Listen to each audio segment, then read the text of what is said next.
আসসালামু আলাইকুম। তোমাদের ক্লাস 10-এর লাস্ট চ্যাপ্টার পরিবেশ, তার সম্পদ ও তাদের সংরক্ষণ আজ আমি শুরু করব। আশা করি তোমরা সবাই ভালো আছো, বাড়িতে মন দিয়ে পড়াশোনা করছো, তোমাদের মাধ্যমিক পরীক্ষার সামনে। তাই এই ভেবে আমি তোমাদের সিলেবাসটি কমপ্লিট করে আরেকবার রিভাইজ দিতে চাই। আজ আমি তোমাদের নাইট্রোজেন চক্র পড়াবো। তার আগে আমরা পরিবেশ প্রত্যেকেই জানি। পরিবেশ কি? অর্থাৎ আমাদের চারপাশে যা কিছু আছে তাই নিয়েই হয় আমাদের পরিবেশ। এই পরিবেশের সম্পদ অর্থাৎ বনজ সম্পদ, জলজ সম্পদ, খনিজ সম্পদ, এই সর্বপ্রকারের সম্পদকে রক্ষা করাই হলো আমাদের দায়িত্ব। এই সম্পদ যত আমরা ধ্বংস করব, আমরা নিজেরাও তত ধ্বংসের পথে এগিয়ে যাব। আজ এই মহামারী করোনা বা বিভিন্ন ধরনের সংকটময় পরিস্থিতির সৃষ্টি হয়েছে, এর জন্য দায়ী কিন্তু আমরা নিজেরাই। অর্থাৎ আমরা পরিবেশের সঙ্গে সুষ্ঠু ব্যবহার করিনি, তার মাসুল আমাদেরকে গুনতে হচ্ছে। এইভাবে জীবন দিয়ে বা বিভিন্ন দিকে অসুবিধা হয়ে, যেমন আগেও ঘটেছে বিভিন্ন ধরনের ভয়ানক প্রাকৃতিক দুর্ঘটনা, ভূমিকম্প, দাবানল, আগ্নেয়গিরি, বন্যা, খরা ইত্যাদি প্রাকৃতিক রোষের মুখে এই সমাজকে বারবার পড়তে হয়েছে। কিন্তু যদি আমরা এই খাদ্য শৃঙ্খলকে সঠিকভাবে বজায় রাখতাম, বনজ সম্পদকে যদি সঠিকভাবে বজায় রাখতাম, তাহলে আজ এই পৃথিবীকে কঠিন ভয়ানক পরিস্থিতির মুখে সম্মুখীন হতে হতো না। এই বিপদের হাত থেকে এই সম্পদগুলিকে আমরা সংরক্ষণ করার চেষ্টা করব। এই নাইট্রোজেন চক্র অর্থাৎ আমরা জানি বায়ুমণ্ডলে এই নাইট্রোজেনের পরিমাণ ৭৭.17%। এই নাইট্রোজেনের প্রধান উৎস হল বায়ুর নাইট্রোজেন আর মাটির নাইট্রেট লবণ। এই নাইট্রোজেন কোনো উদ্ভিদ বা প্রাণী কেউই সরাসরি বায়ু থেকে নাইট্রোজেন শোষণ করতে পারে না, শুধুমাত্র কিছু ব্যাকটেরিয়া ছাড়া, যারা এই নাইট্রোজেনকে আর কিছু আবদ্ধ করতে পারে। আর কিছু নীলাভ সবুজ শৈবাল, অ্যানাবিনা নস্টক, যারা এই নাইট্রোজেনকে বায়ু থেকে সরাসরি শোষণ করে মাটিতে আবদ্ধ করে। এই আবদ্ধ করা থেকে তারা যখন আবার মৃত্যুর দিকে ঢলে পড়ে, তারা আবার পৃথিবীতে ফিরিয়ে দেয়। অর্থাৎ পৃথিবীর থেকে এই নাইট্রোজেন সম্পদ নিয়েছিল এবং সেই সম্পদের সুষ্ঠু ব্যবহার করে তা ফিরিয়ে দিল প্রকৃতিতে। এই প্রকৃতির বুকে ফিরে যাওয়াকে আমরা বলি, অর্থাৎ একটা চক্রাকার দেখো সাইকেল ঘুরছে, যাকে আমরা বলছি নাইট্রোজেন চক্র। অর্থাৎ যে চক্রাকার পদ্ধতিতে বায়ুমণ্ডলের নাইট্রোজেন প্রাকৃতিক উপায়ে বিভিন্ন জীবাণুর মাধ্যমে, অর্থাৎ ব্যাকটেরিয়া বা শৈবালের মাধ্যমে মাটিতে নাইট্রোজেন আবদ্ধ হয় এবং সেখান থেকে জীবদেহে প্রবেশ করে এবং পুনরায় আবার প্রকৃতিতে ফিরে যায় এই নাইট্রোজেন। এই চক্রাকার পথকেই বলা হয় নাইট্রোজেন চক্র। এই নাইট্রোজেন চক্রের আমরা বেশ কিছু ধাপের মাধ্যমে আলোচনা করব। প্রথমে আসব নাইট্রোজেন সংবর্ধন অর্থাৎ নাইট্রোজেন ফিক্সেশন। এই প্রক্রিয়াতে মাটিতে নাইট্রোজেন আবদ্ধ হয়। এগুলো তিনভাবে ঘটে: প্রাকৃতিক, জীবজ বা শিল্পজাত।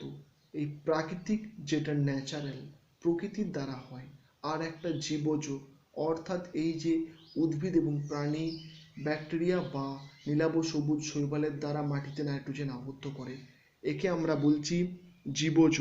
আর শিল্পজাত যেটা আমাদেরই কৃত্রিমভাবে তৈরি করা, রাসায়নিক কলকারখানায় তৈরি বিভিন্ন ধরনের নাইট্রোজেন ঘটিত সার এবং তা মাটিতে প্রয়োগ, পুনরায় পরিবেশে ফিরে আসে। তাহলে আমরা প্রথমে আসবো প্রাকৃতিক দিক। এই প্রাকৃতিক দিকে যখন মেঘলা আকাশে বজ্রপাত হয় বৃষ্টির সময়, এই তীব্র বজ্রপাতের স্ফুলিঙ্গে বায়ুমণ্ডলের নাইট্রোজেন অক্সিজেনের সঙ্গে যুক্ত হয়, দিয়ে তৈরি করে নাইট্রিক অক্সাইড, অর্থাৎ N2+O2 সমান 2NO। এই নাইট্রিক অক্সাইড পুনরায় আবার অক্সিজেনের সংস্পর্শে যুক্ত হয়ে আরও একটা অক্সিজেন অণু বাড়িয়ে নেয়, তৈরি করে নাইট্রোজেন ডাইঅক্সাইড, অর্থাৎ 2NO+O2। সেখান থেকে তৈরি হয় 2NO2। এই নাইট্রোজেন ডাইঅক্সাইড জলীয় বাষ্প বা বৃষ্টির জলের সঙ্গে বিক্রিয়া করে দিয়ে উৎপন্ন করে নাইট্রিক অ্যাসিড, যা মাটিতে নেমে আসে। এভাবেও নাইট্রোজেনের চাহিদা প্রকৃতি পূরণ করে দেয় বা প্রকৃতিতে ফিরিয়ে নেয়। এরপরে আসবো জীবজ নাইট্রোজেন সংবন্ধন বা বায়োলজিক্যাল নাইট্রোজেন ফিক্সেশন।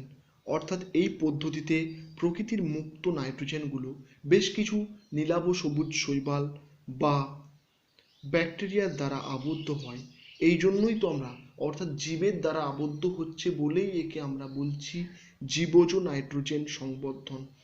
এটি সাধারণত দুটি উপায়ে ঘটে থাকে। কিছু আছে স্বাধীনজীবী, আবার কিছু মিথজীবী। এই স্বাধীনজীবীরা যারা মাটিতে বাস করে, এই নাইট্রোজেন স্থিতিকারী জীবাণু যেমন ক্লস্ট্রিডিয়াম অ্যাজোটোব্যাক্টর, আবার কিছু নীলাভ সবুজ শৈবাল যেমন অ্যানাবিনা নস্টক, এরা সরাসরি মুক্ত নাইট্রোজেনকে অ্যামোনিয়া রূপে মাটির মধ্যে আবদ্ধ করে। এইভাবে স্বাধীনভাবে আবদ্ধ হয় বলেই এদের আমরা স্বাধীনজীবী জীব বলছি। এইভাবে প্রতি বছরে প্রতি একরে প্রায় 10 থেকে 20 কিলো করে নাইট্রোজেন আবদ্ধ করে। আর আছে মিথজীবী জীব, যারা অপর কোনো উদ্ভিদ বা অপর কোনো জীবদেহের আশ্রয়ে বেড়ে ওঠে, তাদের আমরা মিথজীবী বলি। যেমন রাইজোবিয়াম, এগুলো শিম্বগোত্রীয় উদ্ভিদের ছোলা, মটর, শিম ইত্যাদির মূলের অর্বুদে বা গুটি সৃষ্টি করে, দিয়ে সেখানে তারা আশ্রয় নেয় এবং উদ্ভিদের থেকে খাদ্য পায় আর উদ্ভিদকে নাইট্রোজেন সরবরাহ করে। এই শর্ত স্বরূপ হওয়ার জন্য এদের আমরা মিথজীবী বলছি।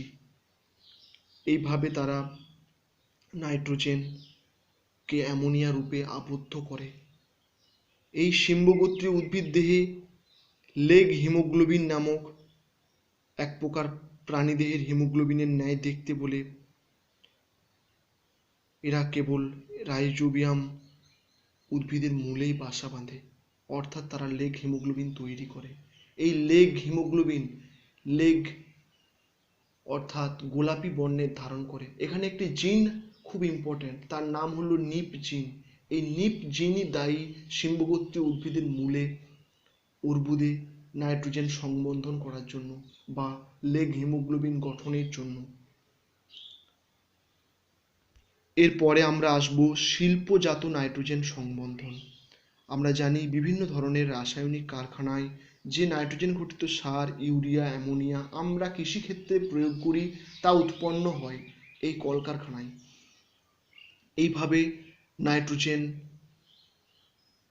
পরিবেশে আবার যখন জমিতে ছড়ানো হয় তখন পরিবেশে ফিরে যায় এই নাইট্রোজেন। এইভাবে নাইট্রোজেন সম্পন্ন করে চক্রকে। আর এই কলকারখানা থেকে যে বর্জ্যগুলো নিষ্কাশিত হয় তাতেও প্রচুর পরিমাণে নাইট্রোজেন থাকে। সেগুলো নদীর জলে বিভিন্ন ধরনের ছোটোখাটো ক্যানেল বা ড্রেনের মাধ্যমে এসে নদী নালাতে পড়ে এবং এই নদী নালার প্লাবনের সময় নদীর দুপাশে থাকা পলল সমভূমি সেগুলোতেও এই প্লাবনের সময় এই নাইট্রোজেন গিয়ে পড়ে। এভাবেও উর্বরতা বৃদ্ধি করে বা মাটিতে নাইট্রোজেন আবদ্ধ হয়। এরপরে এই মাটির নাইট্রোজেন জীবদেহে প্রবেশ করে। উদ্ভিদেরা মাটি থেকে আমরা জানি নাইট্রেট লবণ শোষণ করে। যখন উদ্ভিদ তার জাইলেম কলা দিয়ে মূল দ্বারা জল শোষণ করে, তার সঙ্গে কিছু খনিজ লবণ শোষণ করে, তেমনই একটি লবণ হলো নাইট্রেট লবণ। এই নাইট্রেট লবণের মাধ্যমেই নাইট্রোজেন উদ্ভিদ দেহে জাইলেম কলার মাধ্যমে প্রবেশ করে। আর আসবে জীবদেহ থেকে নাইট্রোজেনের মাটিতে পুনঃপ্রবেশ, অর্থাৎ এই সমস্ত প্রাণীদেহ যখন এই উদ্ভিদ দেহকে খায় তখন তারা নাইট্রোজেন পায়। তারপরে যখন সেই প্রাণীগুলো মারা যায় বা রেচন পদার্থ ত্যাগ করে তখন এই নাইট্রোজেন গুলিকে পরিবেশে ফিরিয়ে দেয়। সেগুলি বিয়োজক এর দ্বারা বিয়োজিত হয়ে অ্যামোনিয়া, পরে নাইট্রাইট, সর্বশেষে নাইট্রেট যৌগ গঠন করে পরিবেশে মুক্ত হয়। আবার আছে অ্যামোনিফিকেশন পদ্ধতি, অর্থাৎ মাটিতে অবস্থিত এই সমস্ত বিয়োজকগুলো, বিয়োজক কাদের বলি আমরা? এই জীবাণু, ছত্রাক, এদের আমরা বিয়োজক বলি। এদের ক্রিয়ার ফলে মৃত জীবদেহের প্রোটিন অংশগুলোকে, অর্থাৎ জীবদেহ তো প্রোটিনের সমন্বয়ে গঠিত, এই প্রোটিনকে এরা ভেঙে দেয়, দিয়ে অ্যামাইনো অ্যাসিড ও অ্যামোনিয়ায় পরিণত করে। এই অ্যামাইনো অ্যাসিড এবং অ্যামোনিয়া পরিণত হলো বিভিন্ন বিয়োজকের দ্বারা। একই প্রক্রিয়াকে আমরা বলছি অ্যামোনিফিকেশন। এইরকম অ্যামোনিফাইং কয়েকটি ব্যাকটেরিয়া হলো ব্যাসিলাস মাইকয়েডিস, ব্যাসিলাস র্যামোসাস ইত্যাদি। নাইট্রিফিকেশন, এরপরে আসবো আমরা। এই পদ্ধতির সাহায্যে বিভিন্ন রকমের জীবাণুগুলো মাটির মধ্যে অ্যামোনিয়া থেকে প্রথমে নাইট্রাইট, পরে নাইট্রেট যৌগ গঠন করে। অর্থাৎ এই নাইট্রেট যৌগ গঠন করার পদ্ধতিকে আমরা বলি নাইট্রিফিকেশন। এরকমই কয়েকটা নাইট্রিফাইং ব্যাকটেরিয়া, নাইট্রোসোমানাস, নাইট্রোব্যাক্টর। এরা কি করে? এরা অ্যামোনিয়া থেকে বললাম প্রথমে নাইট্রাইট, তারপরে নাইট্রেট, তাই এই পদ্ধতিকে বলা হয় নাইট্রিফিকেশন। আর লাস্টে আসবো ডিনাইট্রিফিকেশন, অর্থাৎ মাটিতে বসবাসকারী কিছু জীবাণুর দ্বারা এই মাটির মধ্যে আবদ্ধ নাইট্রোজেনগুলো ভেঙে নাইট্রোজেনকে মুক্ত করে বায়ুমণ্ডলে ফিরিয়ে দেয়, প্রকৃতির সম্পদ প্রকৃতিতে ফিরিয়ে দেয়, অর্থাৎ এই নাইট্রোজেনকে মুক্ত করে বলে আমরা একে বলছি ডিনাইট্রিফিকেশন। অর্থাৎ শুধু নাইট্রিফিকেশনে বলেছিলাম যে নাইট্রেট তৈরি করে, আর নাইট্রেটকে যখন মুক্ত করে দেয় নাইট্রোজেন রূপে বাতাসে, তাকেই আমরা বলছি ডিনাইট্রিফিকেশন। এইরকমই কয়েকটি ডিনাইট্রিফাইং জীবাণুর নাম হলো থায়োব্যাসিলাস, সিউডোমোনাস ইত্যাদি।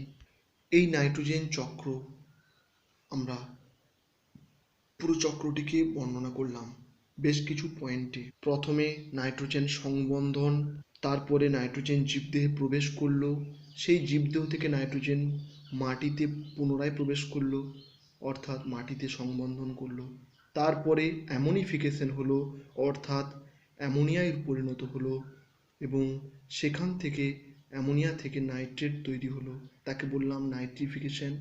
আর এই নাইট্রিফিকেশন থেকে নাইট্রোজেনগুলোকে বাতাসে মুক্ত করলো, এই পদ্ধতিকে আমরা বললাম ডিনাইট্রিফিকেশন। এভাবেই নাইট্রোজেন চক্র সম্পন্ন হয়। এটি তোমাদের পরীক্ষায় খুবই ইম্পর্ট্যান্ট প্রশ্ন।